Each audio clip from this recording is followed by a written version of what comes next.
I'm Ariana Grande. Hi, I'm Cynthia Erivo. And you're listening to the Broadway Podcast Network. Visit bpn.fm to discover more.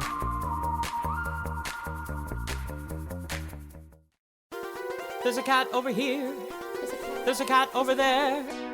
And the wrong one died. And the wrong one died.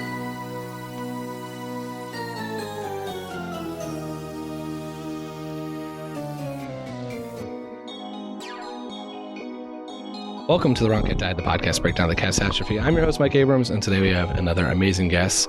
You will be seeing her in New York, which is opening on Broadway on April 26th. But before that, she was Rumpleteazer in the 2016 Broadway Revival of CATS. So welcome, Haley Fish, and thank you for joining me. Hello, happy to be here. I'm excited to hear a little bit about the new show, but more importantly, to talk about Rumpleteazer, because I have a lot of new thoughts on that after talking to a couple different cast members, and I think my thoughts have evolved on Rumpleteazer. And so we're interested gonna make you go way back. Okay, maybe some notes on how I could have done it differently. Or... Yeah, I mean, exactly. Yeah. Totally. We it's talk all shop. about, we're going to talk about how all the dance choreography and all the stuff that I know nothing about. I'm going to give notes. Yeah, exactly. We're going to talk about the backstory. Let's start though with your history with CATS. So this was your Broadway debut. Yes, I made my Broadway debut as Rumpleteazer right out of college. I went to NYU.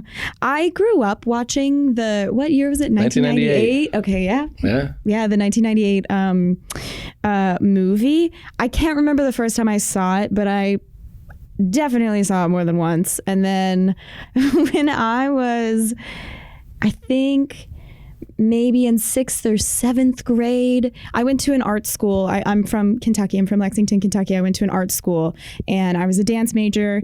And in middle school, the high school was doing a production of CATS. And my dance teacher was choreographing it. And so somehow she convinced them that she needed some of her dancers who were in middle school at the time to be in that production of CATS. So we were just kittens. I don't know. Not a name, not a character. No name, no character, no real understanding of the plot or the lore. We were in Peaks and Pellicles, and that was it. Oh, that's okay. And that was it. The whole time. She just needed more people, I guess. Wow. But what's funny about that production is that there are a couple of people. Lexington, Kentucky is like this great arts town. There's a lot of theater. There's a lot of art. It's where University of Kentucky is. I guess just a lot of young people being there all the time. It's an art hub. But that particular production of CATS, there are people, I have friends who, like Jacob Yates, who now conducts and plays in Hadestown and all over the place. I think he's doing Walking with Bubbles off Broadway. Jess Hendy, also a CATS person. And he was in the show. He was in that production of CATS. All from Lexington, Kentucky. All from Lexington. Wow. Yeah. Colton Ryan, who's the lead in New York, also from Kentucky, in my grade, one of my friends from when I was a child. Wow. It's anyway, a little back history about Lexington and CATS too. So you did it as a middle schooler. As a middle schooler. I have questions about high schools doing it, I guess, but it seems a little sexual. Positively hilarious. Well, I mean, yeah, it was. But I will say, I'm pretty sure that the Mungo Jerry Rumpleteazer, it was 2 boys. Interesting. It was 2 boys. I'm pretty sure. Did they do the cartwheel section? I think so. I mean, I want to say yes, because how do you do that number without? But I can't remember for sure. I can always ask. Is there a video of this? Oh God, I don't know. Is there like a YouTube performance? I don't know. See? I mean, this was. This is like handheld camcorder days. Yeah, it was like 2006 or 7 or something like that. Yes, there's no like iPhone footage for it. It was definitely the YouTube era. I don't know when that actually began. No, but YouTube is 2009. Okay, so not quite 2006 maybe. I should know this, but when everyone was obsessed with watching, people would just make content for YouTube. 2005, 2006. I think is YouTube. Okay, so it was around then, but I'm not sure if we have a bootleg. Everyone should look up the Scappa Bluegrass slime tutorial CATS. Okay. So you do it. You're watching the 1998 movie as a dancer. Mm-hmm. You get to be in Peaks and Pellicles. Mm-hmm. And then Do you think about it again? Like, obviously, you're progressing towards this career. Yeah. Is that something where it's like that CATS dance number is part of this? Or is it just like, oh, that was one thing you did? Like, how does that lead into I think more about when you get to do your Broadway debut and you get this, like, there's definitely someone who's like, okay, this is a job and I'm really excited. And there's others who's like, this was my dream role. Yeah. I mean, it is. I think you'll hear a lot of dancers say it's kind of a dream come true because we grew up watching it, which is true. But there are a lot of things I think that I grew up, watching or thinking about or loving so much, and then it's like, oh my God, I can't believe this is how it's. Who knows if it was that influence from childhood that got me to this place where now I'm in the right room at the right time. I don't know how woo woo we can go with it, but I don't think I really thought about it. I remember when CATS opened, because I was a replacement. So I joined summer 2017, but they opened in 2016. And I was doing a non-X summer stock. I was still in college doing a non-X summer stock in Rehoboth Beach, Delaware, with heronestly now some of my best friends. You kind of bond for life with people in that situation. But I remember hearing like, oh yeah, CATS open tonight or whatever, and thinking like, oh man, I think that would be really fun. That would be just like something to dance like that hard all the time. That would be really fun. And then I saw it in November of 2016. I'm pretty sure.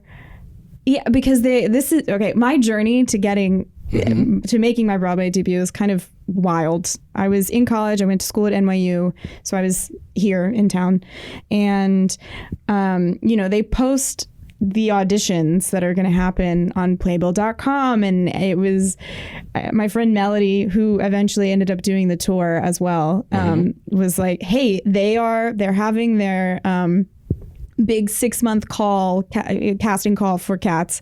We should go. And non-act, you have to put your name on a list. They don't know if they're going to see you. I saw the show in November and thought, I could be in this. That looks really fun. Like, I think I would love to do that. Particularly the Rumpleteazer stuff, just because you get a number. You know what I'm saying?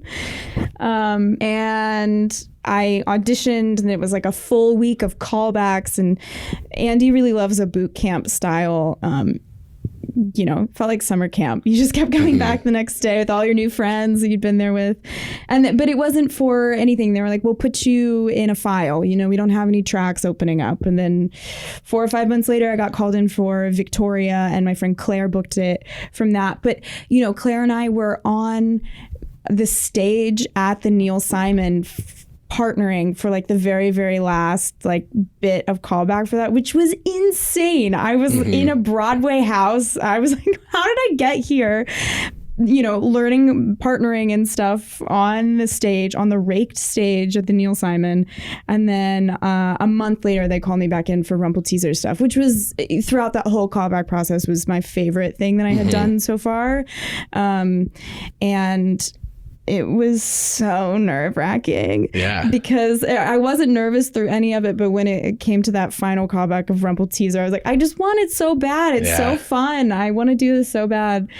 And Lindsay, a casting director, even said, I think she's nervous. I was like, I'm so nervous. But it all worked out. But that is my journey into CATS. And then you make your debut. Yes, I made my debut. How nerve-wracking is that first day? Weirdly, not. Not at all? I mean, no? It is. It was. I can only speak for myself. I don't know about other people and how they experience these moments, but for me, auditioning is always the most nerve-wracking thing. There's something about being in a room with only a few people doing your thing that just feels so like, I don't know, but I could do it for thousands of people and I'm not nervous at all. It's so interesting as someone who's never auditioned or even been in, like, I've been in one thing in my life as like a child growing up. I can think, I hear that where it seems like, I feel like I would be way more nervous in that because your lights on, people just judging you and staring. It's like for me, a sports tryout versus the game. It's a little bit less nerve-wracking because the game, it's like the lights are down. You can't really see the audience most of the time. Yeah. You're just doing your stuff that you've worked and prepared for. Yeah, exactly. Like, in detail versus the tryout, that's exactly right. Yeah, I get it. I never really thought about it from that angle. It's really the at the performance, you've already gotten the job. You don't have anything left to prove. You never have anything to prove. Mm-hmm. That's also a mindset that you have to work on all the time. But at that point, you've got the job. This is your role. This is your thing. You get to tell the story now. So there's that level of, oh no, these people are looking at me and judging me and deciding if I can do this or not is just not there. Yeah. And I think that's the most nerve-wracking part about it. So let's talk about the story. You're now telling your story. What story? Well, okay, let's start there. That's the joke with CATS. Let's start what there. Plot? I mean, totally. That's how this podcast was founded, which was like me trying to add one or write one. Mm-hmm. If you were on your debut, family's coming, friends are coming. How are you describing the plot to them? Like, what are you telling them? Actually, did you tell them? Like, no one prepped me for the show. That was my challenge with this. Is I went totally knowing nothing but punchlines. Well, I didn't. Okay, so my parents, I didn't really have to. My mom and my stepdad. I guess they saw you in middle school, so they're aware. Also, okay, yes, but my mom was a dancer. My stepdad is a composer for TV and film. Like he's also been a performer at some point in his life, and he saw CATS. But they both saw CATS, like the original CATS, and so it's one of those things, like if you've seen it, you just kind of understand there's like no way to really explain it. Were they fans? No. So they didn't like it. So they're like, but now I have to go back. My stepdad definitely did not. He was like, that was the weirdest night of my life. And a cat hit me on the top of the head as they ran through the aisle. And I was like, work. Yeah. Okay. But like, we were given liberty. Like Colton would steal people's shoes sometimes. Like you were allowed to just like do. There were some times when we were like, did we cross a line? Yeah, this is pre-pandemic. You're doing it with like green eyes. Pre-pandemic, green eyes. I think someone stole some like M&Ms from somebody once and just like ate them in front of them. Like, we're in the audience. Whatever. Why not? We're cats. They're kind of jerks. I love it. Yeah. So you didn't prep them on anything? Well, I didn't have to prep them. I also, well, the example would be like if I had gone home to Kentucky and I saw like my high school friends or something that they didn't do theater. And I was like, what is it about? I think my answer would be like, oh God, I don't know. There's a bunch of cats. You meet them. It's all about being reborn. It's...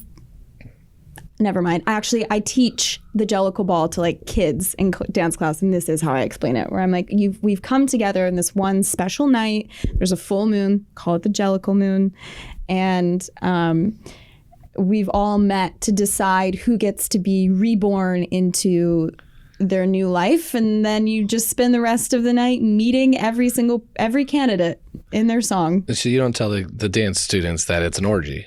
The ball's an orgy. No. Why? They're children. Why would I? Well, no, I have major issues with children seeing the show. As like, I know 2 children going to see the tour tonight. Yeah, no, I don't mention the orgy part. I just like, it's as I've learned more 100+ episodes in versus what my explanation was, you're seeing the weirdest version of the X Factor. Like you're seeing a trippy version of the X Factor because I saw Leona Lewis and I'm aware that that's what sparked that. But I'm like, yeah, each cat's going up one by one in front of a judge. Yeah. To win. Absolutely. On one night. It's the finale. We're at the finale and I've got like 12 candidates that are there. Yeah. So that's how I explained it. Yeah. Then I learned a lot more about it and I'm like, wait a second. There's a lot more going on here. Not necessarily for plot, but like the ball's an orgy and Victoria's dance are her coming of age and Demeter's being abused and like all these things that and there's always a ton of stuff that like, did you leave after the first time you saw it? Did you leave and understand any of those plot points? Yeah, None. But that's sort of the thing. Like there are all sorts of things that we are told that inform our performances. That it doesn't necessarily matter if the audience knows it or not. It just they just know that whatever is happening in front of them is honest or true or whatever. Totally. Well, that's why this exists. My podcast exists because I can ask all those other questions, which is what I think makes the show kind of great, and why I think there's such a massive super fan following, because those super fans can go multiple times and pull a different thing out. Yeah. As someone who's only seen it a handful of times, like on stage, the last time when I saw the most recent tour, after I've done this podcast for so long, I was like blown away. I was like, whoa, I did not realize the staging was like this. And I didn't pick up that.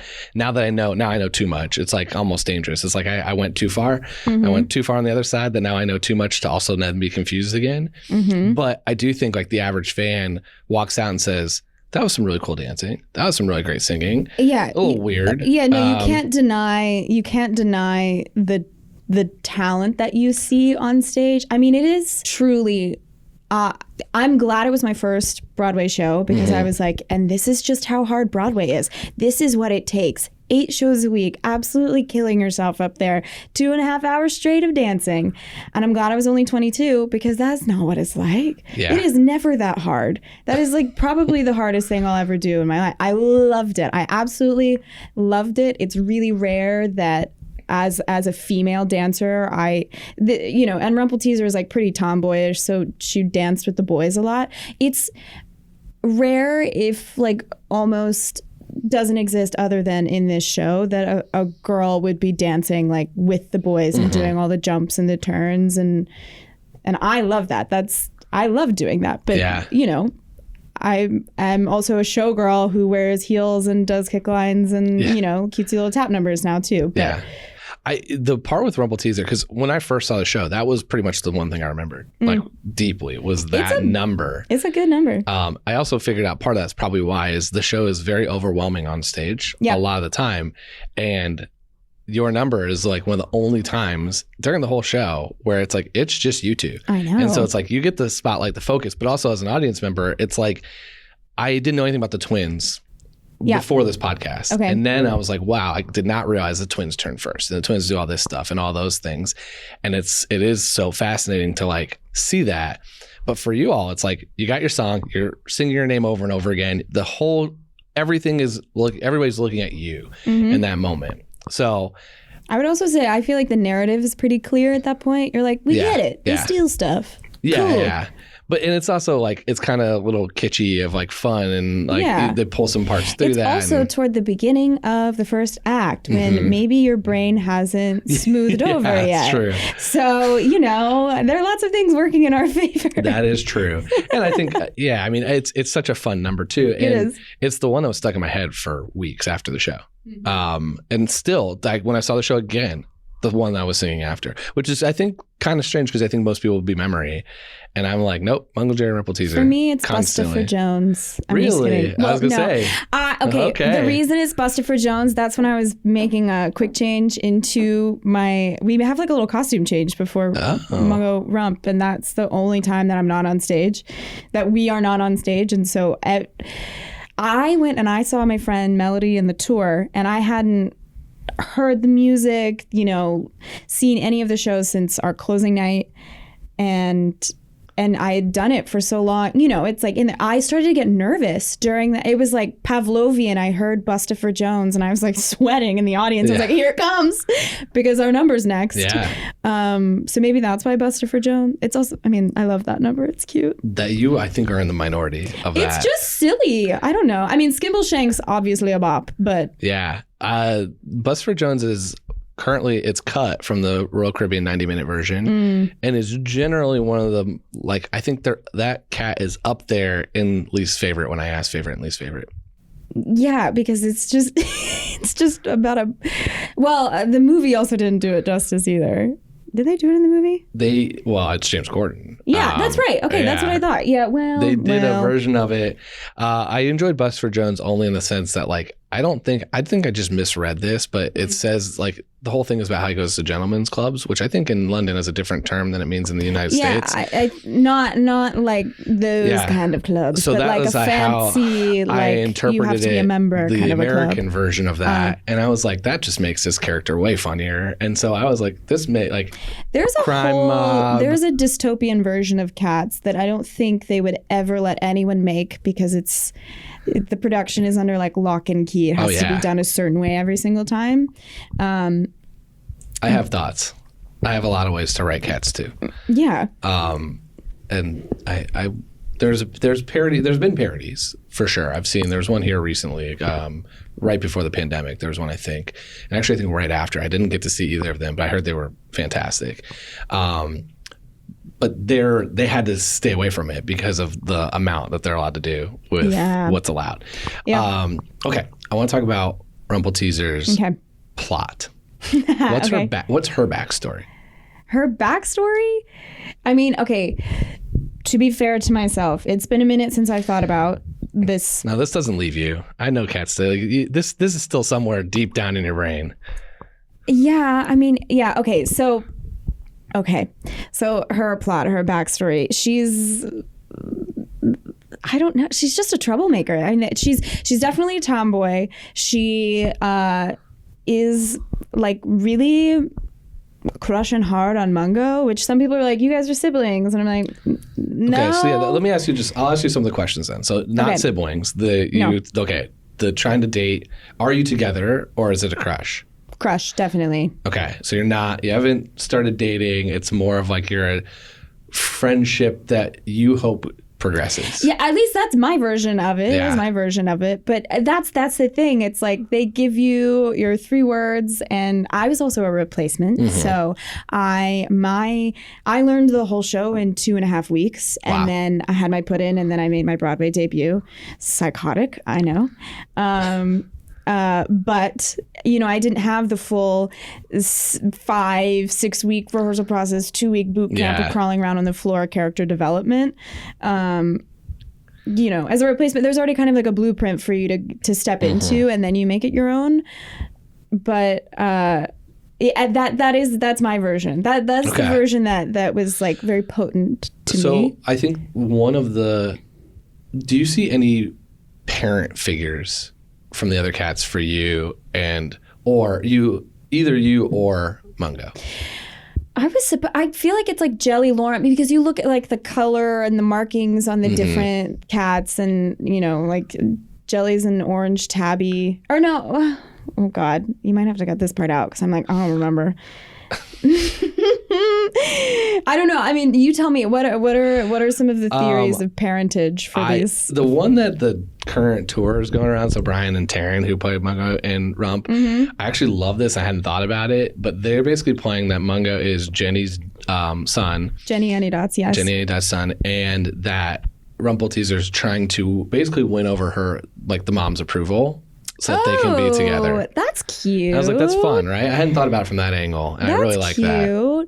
Yeah, no, I hadn't thought about that either, obviously, doing it every night. But I think that the version, Andy's version that we were really toying around with is that Mungo and Rump are young teens who are kind of like falling in on the wrong side and are helping out McCavity sometimes, and like they're just on the path toward destruction. So the reverence for any adult cat is just sort of not there, except for Rump really loves Gus. I'll say that. Okay. Because I really, really loved Gus. We're right in the front just watching Gus tell his tale at the beginning. And let me ask you a McCavity question. Okay, ask. Do you think, like, I'll give part of my thought process on it. I'm curious if it's right or wrong. Is that I always thought Mungo, Jay, and Rumpleteazer are like, I'm like not really trying to be into crime. We're more of like the stuck up, mischievous parents, rich parents. Kids are kind of doing what they want because they can, versus actually trying to be part of crime. Yeah. Or are they working their way into McCavity's like legitimate crime gang, and they're just like low level employees trying to build their way up? Like, which version of is it for you? I think that Mungo is probably closer to the McCavity side of things, like actually going bad. Rump really has a crush on Mungo, wants to be in on all of that, but isn't at her root and at her core. She's changing her personality for a boy. Yeah. But I mean, they're kids, and they're really, they're also trying, for some reason, as teenagers, throwing their hat in the ring of like, it's time for us to be reborn into a new life. But did you play that as like, this is my chance to be reborn? Or was it like, I kind of interpreted your number as like a disruption like Tuggers, where it's like, it's kind of like all right, let me just show you what we can do. Like you all. I mean, it is a disruption because before there's all sorts of rustling and a police siren and everyone. The reason we're on stage by ourselves is because everyone thought it was McCavity and they run away. Okay. And it's us being little jerks. And we have like the loot, our little bags full of stuff. There was a siren. We just robbed a place and we showed up to the party and scared everybody away, and we think that's hilarious. And it's sort of this breaking of the fourth wall. We're not performing for anybody. There are no cats around us. It's for the audience, truly. And we're like, what's up? This is who we are. Yeah, but that's kind of why I didn't think you were auditioning, because it's like you're not performing from a judge. There are moments in the ball. This is what I was talking about with, there are things that we are told in rehearsal and that motivate us to do certain bits of choreography and things that the audience doesn't necessarily like think about or notice. Well, there's definitely fans that do. Well, that's true. Most people aren't going to pick up on it. There's a moment in the ball when and I think you're right. I don't think it's like truly motivated, like we want to be reborn, but that's what the night is about. And it's sort of us just centering ourselves and trying to impress Deuteronomy, who has all of the power. But there are a couple of moments, I don't even know what this section is called, but Mungo and Rump come forward and like do a little dance specifically for Deuteronomy and God, I wish I could remember this cat's name. It's definitely a kitten. Jacob Carr played him on Broadway. Lots of toe touches. Tumble Brutus? No, not Tumble Brutus. Kitten? Alonzo? Not Alonzo. Carbuckety? Thank you. See, this is like me 100 plus episodes. 100 plus episodes. This is my slowly getting there. Yeah, I often think about what my brain got rid of when I like put a new Broadway show into it, because there's no space for all of it. Yeah. What information have I forgotten? I feel about that way with this podcast. It's like, what have I lost because I've learned way more about all of these cats than anybody needs to possibly know. Anyone ever needed to know. Yeah. But, there's a moment Carbuckety will come through and he'll do a bunch of toe touches and things for Deuteronomy, and then we'll come through. And actually, I think it's in the reverse. We come through first. We do a little dance. Carbuckety comes through and steals our spotlight. And that's like a what the moment. Wow. Which no one would have ever noticed except for us. Except for I would get the note all the time that's like, it's too angry. And I'd be like, well, he's stealing my spotlight. Yeah. Should be mad. Right? Taking your chance. Yeah. I love that. Those are the moments that, like, again, if you go, for people that are like the super fans that do go multiple times, they're watching just one cat. Like, they're going to watch just one person's performance to see those things. Whereas, like, again, your moment is one of the few moments where everyone gets to focus on just you two. Yeah. I had someone really, really sweet, at the stage door. They were like, oh my God, we couldn't stop watching you. We really loved your performance. I was like, oh, thank you so much. And they're like, yes. And your facial expressions just reminds me so much of clowning. And I was like, okay, yes. Which I take that as a compliment. But also I'm like, wow, I guess I was made for musical theater because I am a clown. Actually, we have all the face paint on. I don't know, but that I have a lot of questions on. I don't even know what clowning is. So it's like a specific. Someone will have something to say about how I've described it, but it's like you can go to clown. Hugh Jackman has been to clowning school. It's like learning. It's like a style of performance, and learning how to. It's like taking like burlesque or something. It's like a style of performing that has all of these. I'm not doing It's this all justice. facial expressions is like a big part of it. Yeah, I guess. I think it's over exaggerated storytelling. I live in such a different world with humor. A completely different world from this. We'll be back for more of this catastrophe after a short break.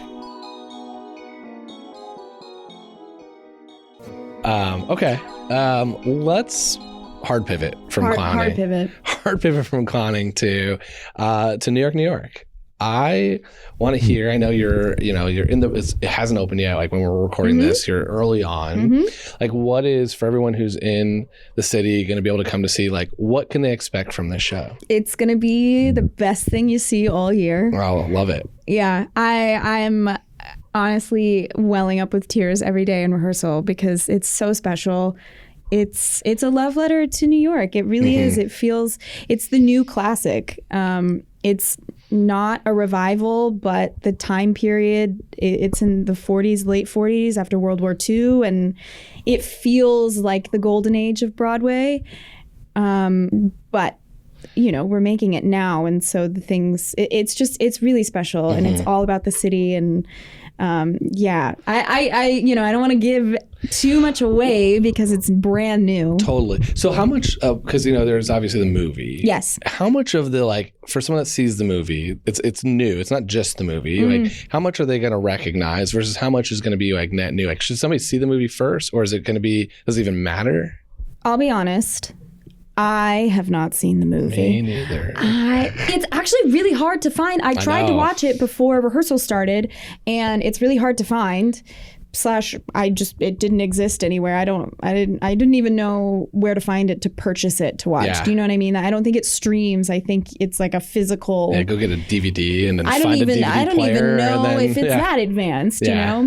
But I do know that this is a film that. Like older generations really love. This is De Niro, right? Yep. Yeah, a really young De Niro and Liza Minnelli. But it's loosely based. It's inspired by the film, but I can't say because I haven't. It's not a staged version of the film. Yeah, but I haven't seen the film. It's just what they said, and I said, great. I'm so glad I didn't even watch it. So I don't want to have you give it away, but is there any moments from your rehearsal or anything else, like, for everyone walking into CATS, they don't know what they're going to go see. Right. Is there anything that you should be like, okay, you're going to love this one part or be ready for this thing? Like, what's the one, like, moment, or can you not give anything away? I'm not. There are definitely moments, yeah. But I'm not going to say anything. I'm not even telling, like, I haven't even told my best friend or my boyfriend. I want it to be a true surprise because it is, you will recognize every location that we go to in the story because it's New York. And so, it's a love letter to New York. It's about New Yorkers.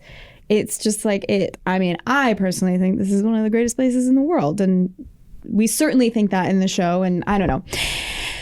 Yes, there are. I'm so excited for certain things to be on stage. Like I can't wait for our sits probe. I can't wait to hear our music played by the orchestra. The set is gonna be crazy amazing. Yeah, it's at the St. James, right? Such a cool theater. Yeah, it's at the St. James. Which I've never worked at the St. James, but I was at the Schubert across the street on 44th for Hello Dolly, and it's such an iconic Broadway street. You know what I mean? It's kind of narrow. There are so many shows just on one block. It's all kind of crammed in there. You're like, yeah, I'm on Broadway. It's got that like old school sign. It's got the old school sign. Yeah, the old school sign. Everything in lights outside. Yep. Well, I cannot wait to see it. And then we'll link how to go find tickets and everything for everybody who's in New York, who's fortunate enough to be able to go see you all. Pumped for the show. And it's so cool to hear. I always kind of joke, is there any other cats in it? Any other former cats? Just you? I think it's just me, actually. The only cat. For the first time in a long time. Yeah, right? Because usually, like the other shows you've done, you've been with many other previous cats. Yeah, and I'm really thinking hard because I don't want to Yeah, I don't think so. We have some older like Broadway legends that have been in the business for a long time, but I don't think either of them are in CATS. So I think it's just me. Just you. It's You got to hold down me. the legend of CATS for everybody. Well, Len, look, I'm doing my best. Yeah. Okay, let's do some rapid fire CATS questions to get us to our most important question, which I know you're going to agree with me on. So I'm excited for that most important question. Who, if you could go on for one night only in CATS, any track, male, female, forget if it's like you could do it, you could sing it, you could dance it. Just if you could just do one night, who would you want to go on as? Oh, Bomb Ballerina for sure. I love it. Do people say that a lot? I feel like, so it's a wide range of answers for this. And what I've noticed, like the psychology behind it, I've noticed is people either pick something that's so far away from what they could like do. It's like not them at all. So it's like, I want to go do that. Or it's like exactly them and they want to do that type of track. Yeah, I'm too short for Bomb. I'm only 5'3", and height has a lot to do with what age you can play in theater, which is crazy. But like, if you're short, you like unless everyone's short around you, it's probably not going to be an adult on stage.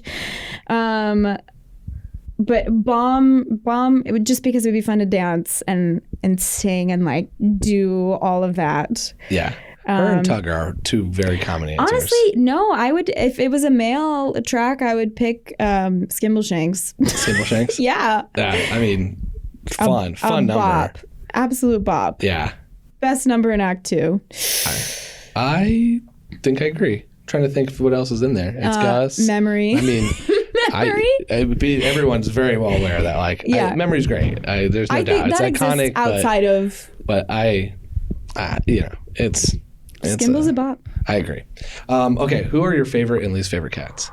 Forget actors. Take the actors out of it. Okay. Characters. Favorite and least favorite. Okay, favorite. Probably Gus. I have a real soft spot in my heart. Love it. For the elderly and the sweet. Again, this is going to go well for my last question. It sure is. But. What about least favorite? I think that Jenny Anydots is. I think that's it. I think that it's Jenny Anydots. I love it. You're not trying to win her approval. It's like nope. I'm over and I her. think it's because she's a tight wad and she's like very prim and I don't know. I think speaking specifically as like character and also like I don't know maybe in my real life I'm like ugh. Yeah. I don't like that energy. Don't need the mom character. Relax. Yeah. Yeah, you're very more Rumpleteazer than Jenny. Yeah, definitely. Okay. What's your favorite song in the show? Favorite song in the show? I already talked about Busted for being like stuck in my head all of the time. But I think probably now I'm like trying to like go through the show and think about the things that were really fun to sing. Okay, not Skimbleshanks. It's gonna be Skimbleshanks. Yeah. It's fun to sing. What part of the train were you? Did you build part of the train? I was in the front, holding. I wasn't holding the light. 10th Mile was holding the light. I think I had like an umbrella in the front. Okay, you were one of the spinning. Yeah. Nothing heavy. I remember Zach, who was my mungo, had this like huge metal wheel in the back, and he like stabbed himself in the leg. Oh God! It was like actually dangerous. There's some parts of that I'm like, it's big. Yeah, it's huge. I was in the front. I had like a little spinning, and we would just bop side to side.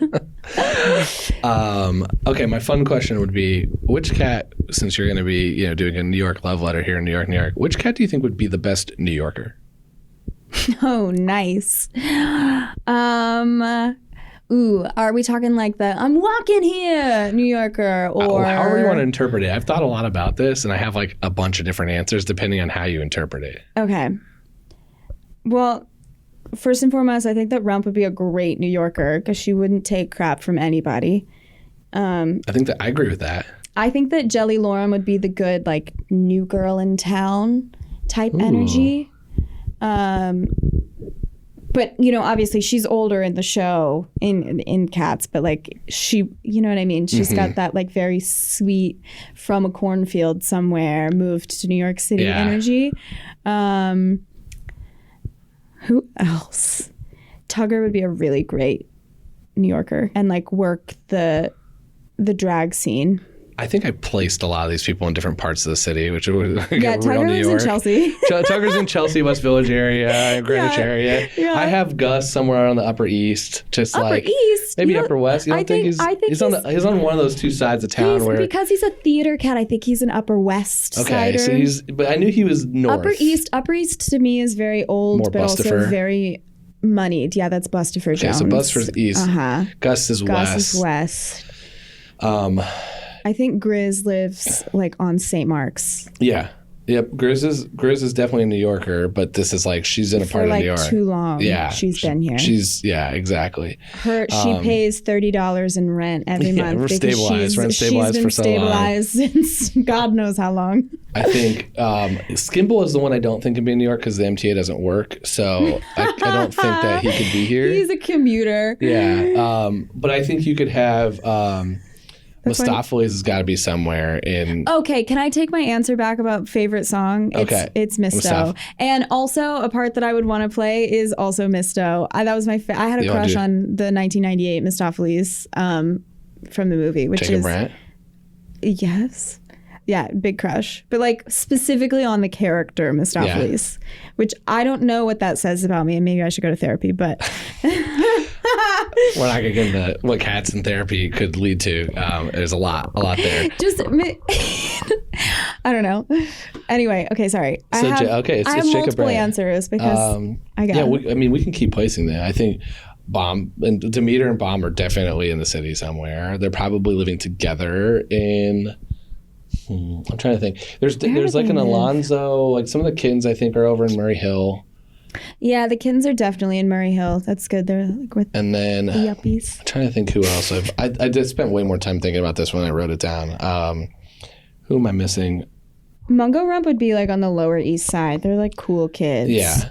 And I had Victoria like in Lincoln Center. Like she's definitely a Juilliard or something. She's like clearly. She is a J-Yard. Yeah. Syllabub is the Syllabub is like possibly a reflection of Grizabella as like a child. I don't know if anyone's ever talked about that as a whole thing. But I don't know. Where would she be? I think Syllabub's on the Upper East Side. For sure. Yeah, I could see that. For sure. And then who are we missing? Where's Old Deuteronomy? I think that Dude lives in Inwood. Okay. Who's in the Bronx? Is anybody in the Bronx? Who's in the Bronx? Is anybody in Brooklyn? Who's in Williamsburg? Who is in Williamsburg?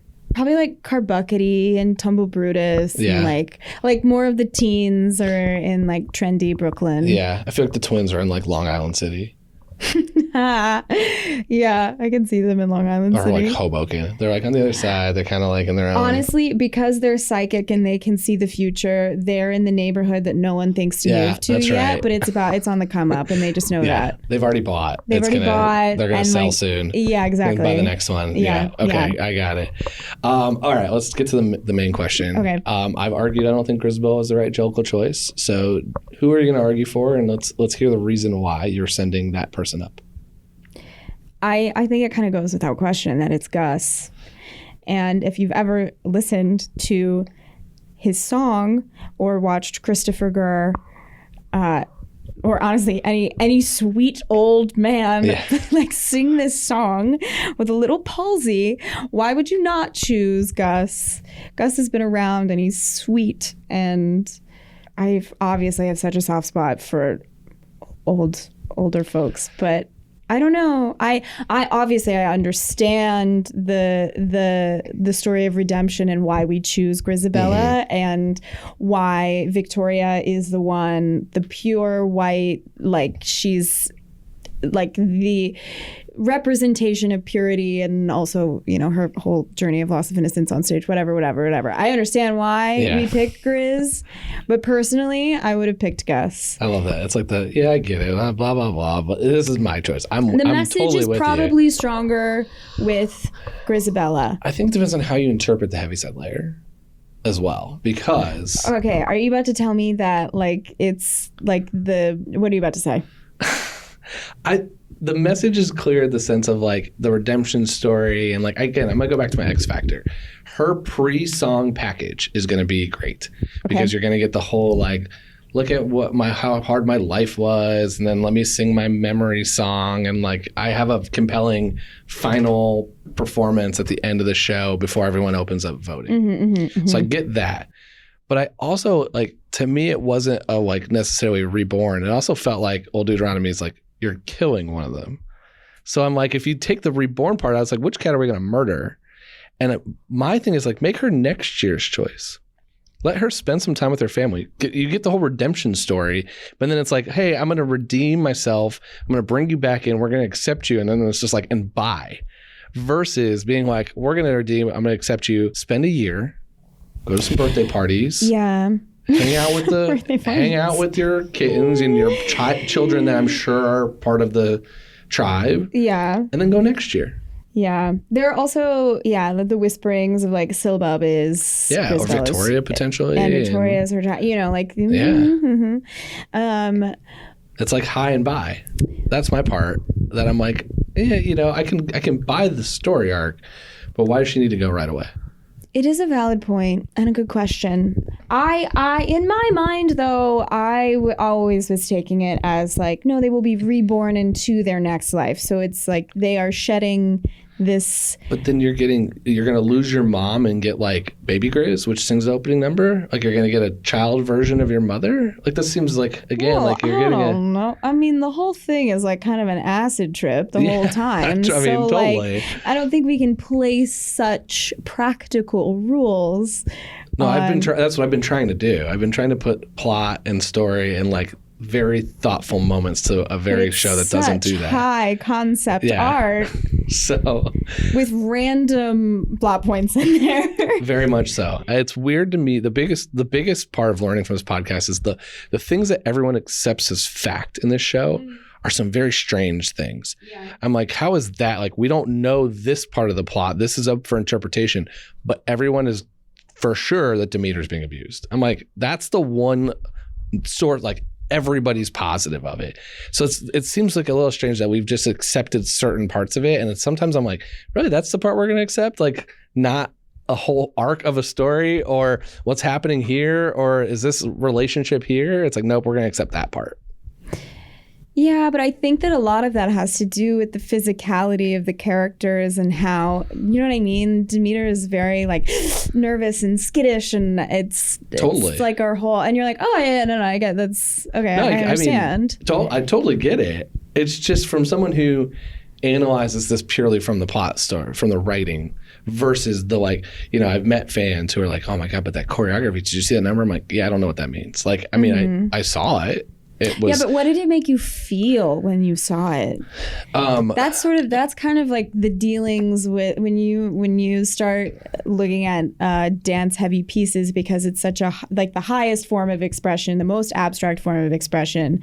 It's more about what it made you feel and think about versus the hard line plot point. Do you know what I mean? No, I see what you're saying. I think the challenge for me as someone who doesn't have any background on it or ability to do any of it is most of the time when I see it, it's bringing a plot point forward. It's like hopefully helping with the plot point, or it's a dance number. I'm just like, that is incredibly like what talent. I'm just usually saying it going like, that takes an incredible amount of skill and practice and something that most people can't do. And so I'm usually walking away from it from that standpoint of like, that looks so hard. Not like, and that's where I'm like, as again, not a non-dancer. It's the same thing with singing. I'm like a non-singing. When someone belts, I'm just like, I know I can't do that. Like I know most people can't do that. Yeah. That's impressive. And so I see it from that standpoint, probably more, and maybe this is like more of a judgment of me of like it made me feel like, oh, I got the part of that number that they're trying to get. Like choreography is going to go over my head, but I'm more of just like, wow, that was impressive. That was skillful. That took a lot of practice. That is peak dancing of someone doing a skill that most people can't do. I feel like that is a good, I feel like that's, as someone who loves sports and growing up watching a lot of sports, and I think that's like that's a very reasonable probably very common experience watching. But then like, you know, me as an artist, I'm like, but what did it make you feel? When someone sang that song, didn't it make the little hairs on your neck stand up and it tapped into your emotions? But it's also like, I think that's how I experience the world. It is. Well, you know? So, and it is fascinating being more involved in this community now with this podcast and other things I've done.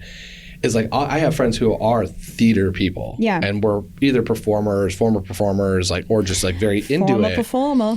And there's some like I have a friend that pretty much starts crying in every show, and including shows. I'm like, why are you crying? Like, why are you crying? Yeah, you know, like what's like I don't get. And it's that same thing. It's like they're having that exact emotional reaction to the dance number, the singing. Yeah. And I'm much more of the like I constantly reminding my like deep Broadway friends, being like, you're from Lexington, I'm from Indiana. I'm like, what is my like random friend in Indiana who doesn't know anything? Like, is this going to be enjoyable for them? Yeah. And a lot of the times it's like that really amazing theater is great, but it's probably not what they are going to enjoy or that they want to see. Because if they come to Broadway, they're going to want to see something more funny and uplifting or like more musical.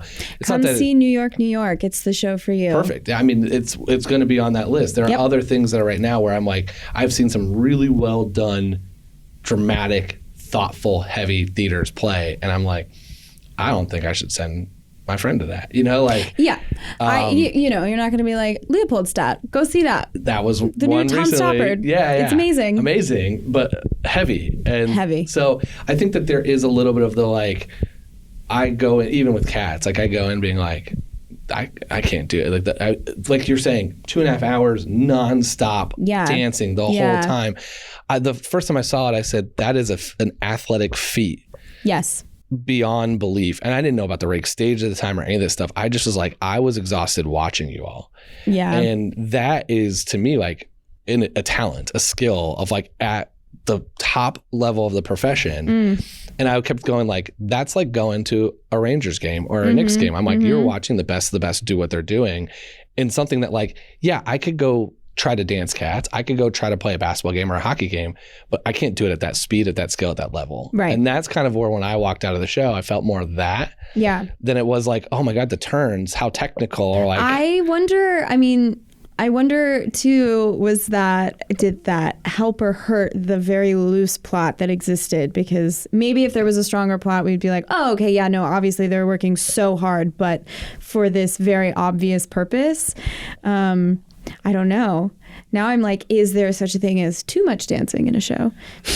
I think probably not. I think the question is like what people are going to see. And this is why like you can't argue against CATS. It's been running for 42 years. Like it's truly. But there are other shows where I'm like, some other shows I saw that were really good that closed really quickly. I'm like, I saw that there was missing mass appeal at times. And I'm like, I thought it was good, but I know that like there's a lot of people I would go with that would just probably not enjoy that. Right. And so I think that there is a moment of that where the like hearing from people who are very in the industry is different than hearing from the people very out of the industry. 100%. And I'm now blurring that line, and that's what makes it really fascinating for me.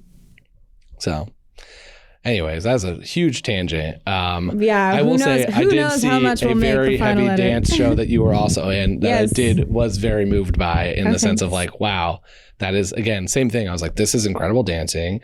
Loose plot. I felt more plot than CATS, but still much more of like the plot being told through the dance numbers than it was through like a storytelling of it. Yeah, definitely. Also, and Only Gold at MCC. Yes. Also, Andy Blankenbuehler. Yes. Like truly stunning choreography. Also, one of the hardest things I've ever done. Yeah. Possibly because I'm a little bit older now. But people have asked, like, what's harder, CATS or Only Gold? I actually can't decide.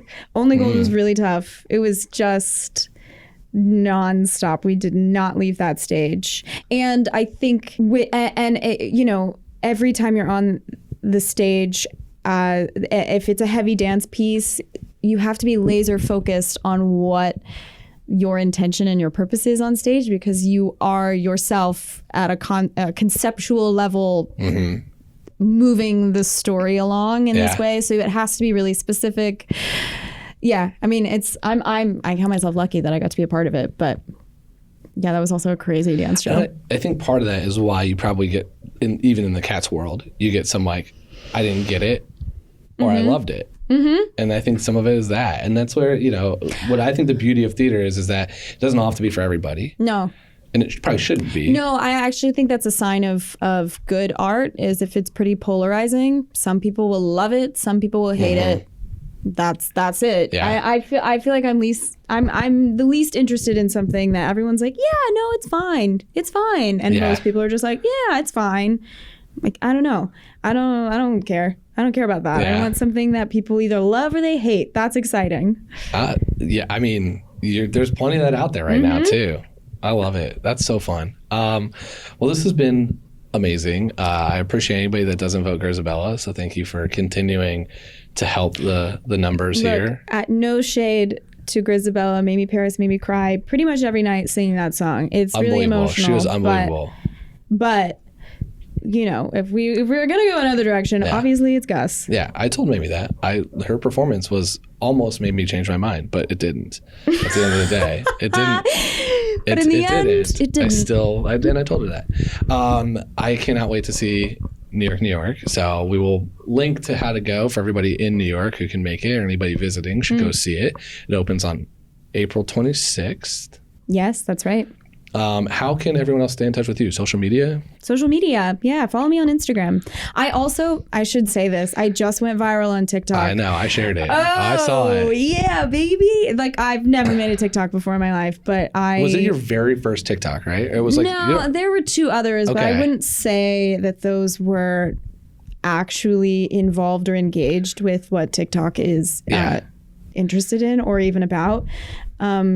But yeah, I just kind of dubbed you did Rihanna's Super Bowl performance with the Jellicle ball, and then someone asked for Skimble Shanks, obviously, and did that one too. And both went viral. And I can say I now understand why people are addicted to social media, because the morning I woke up, the day after I posted it, I was like, oh my God. Yeah, you had like thousands of likes immediately.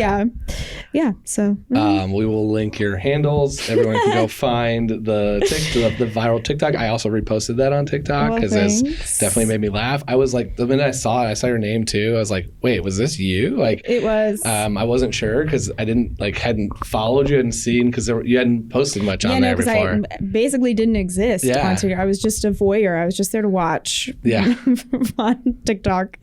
And then you had one idea. And that's how it starts. And that's how it starts. That's how it starts. You got to have the idea first, and then influencers there future. You go. Yeah, I'm waiting on my sponsorships and things to come through. Please, anybody that you that is listening to this, reach out. Yeah, thanks. Send a message. Send some product or whatever. Yeah, whatever you want me to reach out to my subscribe. We'll try to promote tell this me anyway. Tell me what content you want to see next. Yeah. Well, this has been so fun. Thank you so much. Thank you for having me. And thanks everyone else for listening to this episode of The Wrong Cat Died, the podcast breakdown of the catastrophe. To follow along, you can subscribe on Apple Podcasts, Spotify, Stitcher, or anywhere else you listen to podcasts. Follow us on Twitter and Instagram and TikTok at The Wrong Cat Died, or check out our website, thewrongcatdied.com. All right. I don't know if you're going to stop this.